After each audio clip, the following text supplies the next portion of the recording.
Hi, welcome to JD Studio. Piracy. Today topic is a piracy. Piracy అంటే ఏంటి? దానివల్ల ఎవరికి ప్రాబ్లం వస్తుంది? ఏం జరుగుతుంది? పైరసీ అనేది ఇన్ని డేస్ మీలా నేను కూడా చాలా లైట్ తీసుకున్నాను.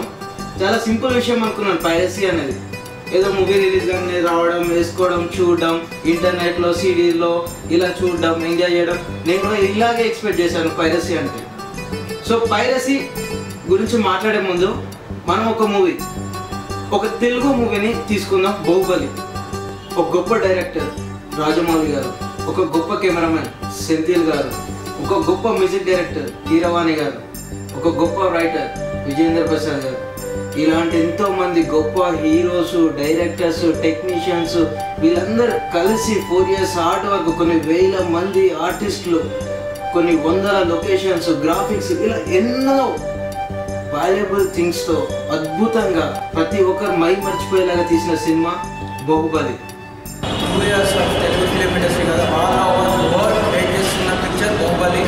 బాహుబలి కంక్లూషన్ అసలు బాహుబలిని ఎందుకు చంపాల్సి వచ్చింది, అదే కాక అసలు నెక్స్ట్ పార్ట్ ఎలా ఉంటుంది, ఫస్ట్ పార్ట్ ఒక వరల్డ్ రికార్డు, సెకండ్ పార్ట్ ఎలా ఉంటుంది, ఇంకా ఇలాంటి అన్ని విషయాల గురించి అందరూ ఎంతో సస్పెన్స్ ఉన్నారు.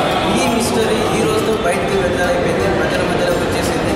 సో దానికి సంబంధించిన బయట ఇప్పుడు సినిమాక్స్, ప్రసాద్ ల్యాబ్స్ ఇవన్నీ చూస్తున్నాం. ఇక్కడ ఆడియన్స్ క్రౌడ్ ఆల్రెడీ చూసాం, రోడ్స్ కూడా సినిమాస్ కూడా అన్ని స్ట్రక్ అయిపోయాయి. సో ఇప్పుడు ఏం చేసి వాళ్ళ ఫీలింగ్ ఎలా ఉందో చూద్దాం. ప్రపంచం మొత్తం స్టన్నింగ్ అయ్యే సబ్జెక్టు మన రాజమౌళి గారు మనకు అందించారని అందరూ ఎక్స్పెక్ట్ చేస్తున్నారు. తెలుగు ఫిలిం ఇండస్ట్రీలోని హీరోస్ ఏ రేంజ్లో ఉన్నారో ఈ సినిమా ద్వారా మనకి కనిపిస్తుంది. So let's take audience bites. Traffic jam on every theaters. Too much of crowd. Baahubali issue ఇది. సో థియేటర్స్లోకి వెళ్దాం, ఎలా ఉందో టాక్ చూద్దాం. Okay, let's follow. సో ఇప్పుడే మూవీ చూసి బయటకు వచ్చారు. మీ పేరు? లక్ష్మణ్ గారు. సో మీరు మీ ఒపీనియన్ ఏం చెప్పండి. Movie is very good. Rajamouli గారు ఎప్పటిలాగే తన యాక్షన్ని అండ్ ఆ ఎమోషన్ని పర్ఫెక్ట్గా ఎక్కడ ఎలా పెట్టాలో అలా పెట్టేసి ఆడియన్స్కి ఒక మంచి. ఇందులో మీకు బాగా నచ్చిన ఎలిమెంట్ ఏంటి? అంటే అలా బాగుంది అని చెప్పుకోవడానికి చూస్తుంటే చాలా ఉంటాయి, ఎందుకంటే ఫైట్స్ అండ్ గ్రేట్ అదే రాజమౌళి గారు గ్రేట్. వెంకటేష్ గారు, మీరు ఎందుకు వచ్చారు అసలు బాహుబలి 2 చూడడానికి? అసలు కట్టప్ప బాహుబలి ఎందుకు చంపాడు అని తెలుసుకోవడానికి, అది చూడడానికి వచ్చాను.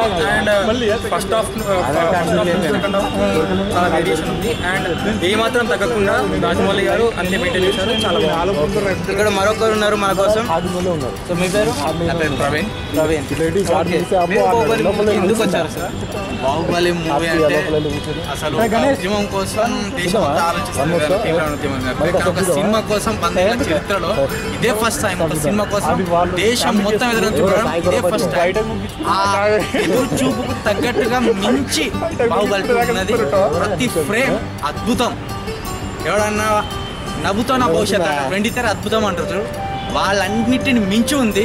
అసలు ఒక ఉద్యమం, తీవ్రమైన ఉద్యమం జరిగినప్పుడే దేశ ప్రజలంతా అలర్ట్ అవుతారు, కానీ బాహుబలి 2 కోసం దేశ ప్రజలు మొత్తం అలర్ట్ అయి చూసినట్టే. అలాంటి సినిమా గురించి చిన్న పిల్లవాళ్ళ నుంచి పెద్దవాళ్ళ వరకు ఒక 4 years వెయిట్ చేస్తారు ప్రతి ఒక్కరు. Not only movie technicians, not only director, hero, heroines, ప్రతి ఒక్కరు ప్రపంచ చరిత్రలోనే నిలిచిపోయి ఒక సినిమాని మన తెలుగు వాళ్ళు అందించారు.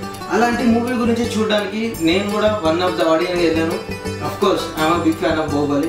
ప్రసాద్ ల్యాబ్స్కి వెళ్ళినప్పుడు ఎంతోమంది టీవీ రిపోర్టర్స్, విలేకర్స్ వీళ్ళందరూ వచ్చారు. వాళ్ళతో పాటు కూర్చొని నేను కూడా మూవీ చూస్తున్నప్పుడు ఒక పెద్ద ఆయన వచ్చాడు. ఆయన గురించి నా చైర్ ఆయనకి ఇచ్చేసి నేను నిల్చున్నాను. ఇంతలో చాలా సీట్స్ అన్ని ఫుల్ అయిపోయాయి. సో ఎందుకంటే ప్రతి ఒక్క రిపోర్టర్స్ అందరూ వస్తారు కాబట్టి ఆ షోని, ఫస్ట్ షోని చూడడానికి క్రౌడ్తో ఫుల్ అయిపోయింది. ఎట్ ద సేమ్ టైం ఒక లేడీ ఆ బేబీని ఎత్తుకొని ఒక ఇంటర్వెల్ టైం వరకు, అంటే బాహుబలి పార్ట్ 2 ఇంటర్వెల్ టైం అంటే ఆల్మోస్ట్ ఒక 1.5 hour అలాగే వెయిట్ చేస్తూ మూవీని చూస్తూనే ఉంది. ఆ బేబీ కూడా అసలు క్రైమ్ లేకుండా అలాగే మూవీ చూస్తూనే ఉంది. మాకు మామూలుగా ఉన్న వాళ్ళకి నిలబడడానికి కాలు పెయిన్ వచ్చేసింది. ఆమె 1.5 hour ఒక బేబీని ఎత్తుకొని అలాగే చూస్తుందంటే అక్కడ నాకు రాజమౌళి గారు ఎంత కష్టపడ్డారో తెలియలేదు, కానీ ఆ మూవీ గురించి ఆమె అంతసేపు ఆ బేబీని ఎత్తుకొని చూస్తున్నంతసేపు నాకు ఆమె పడే కష్టము, ఆమె మూవీ, ఆమె కళ్ళలో పెయిన్ లేదు, ఆ మూవీలో ఎక్సైటింగ్గా చూస్తున్నాను అంతసేపు. అంత గొప్పగా ఆయన తీశారు ఆ సినిమాని. నేను కూడా మూవీ చూసాను, బయటకు వచ్చాను, హ్యాపీగా ఉన్నాను. ద సేమ్ టైం బయటికి వెళ్ళి చూసేసరికి 2-3 ప్లేసెస్లో చూసేసరికి ఆల్రెడీ అందరూ ఇంటర్నెట్లో మూవీ చూస్తున్నారు, వాట్సాప్లో వచ్చేసింది, సైట్స్ ఎవ్రీథింగ్. అంత గొప్ప మూవీ చూసి ఆ ఫీలింగ్తోని అంత హ్యాపీగా వెళ్ళేసరికి మేము అంతా కష్టపడి ఖర్చు ఒక టికెట్ కొనుక్కొని మేము కూడా వెళ్ళి చూసి వచ్చిన అంత గొప్ప సినిమాని విత్ ఇన్ 3 అవర్స్లో పైరట్స్ రిలీజ్ అయిపోయి మూవీ చూసాక ఇంకా వాళ్ళంత గొప్ప సినిమాలు తీయాల్సిన అవసరం లేదు నాకు తెలిసి.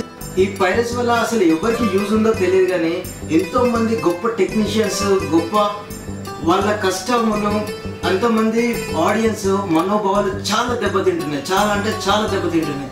సో దయచేసి ఈ పైరసీ అనేది అరకట్టండి, లేదా ఇలాంటి గొప్ప సినిమాలని తీయకుండానే ఉండండి.